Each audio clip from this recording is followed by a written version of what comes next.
Sa panahon ngayon, laganap sa internet ang mga impormasyong maaaring magmukhang totoo, ngunit sa huli ay isa palang panloloko. Kaya naman, narito ang aming ligtas steps para alamin kung real o fake nga ba ang nababasa mo sa internet. Tip number 1. Huwag magtiwala sa headline, basahin ang buong artikulo.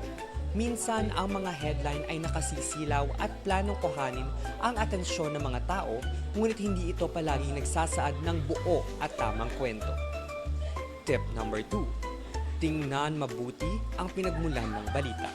Siguraduhin na ang balita ay galing sa trusted at verified sources. Tip number 3. Mag-fact check gamit ang mga kilalang sites. Gamitin ang mga trusted fact-checking sites para tiyakin kung totoo o hindi ang nababasa mo. Tip number 4. Huwag mag-share ng hindi sigurado.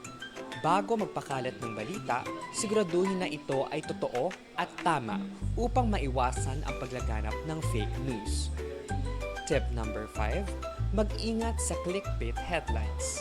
Iwasan ang mga sensational headlines na hindi ka panipaniwala dahil minsan ay hindi naman ito tumutugma sa aktual na nilalaman. Ang pagpapakalat ng fake news ay paglabag sa unlawful use of means of publication and unlawful utterances.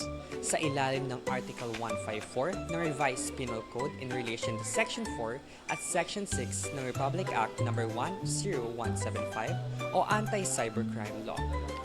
Tandaan, hindi lahat ng nakikita at nababasa ay tama at totoo.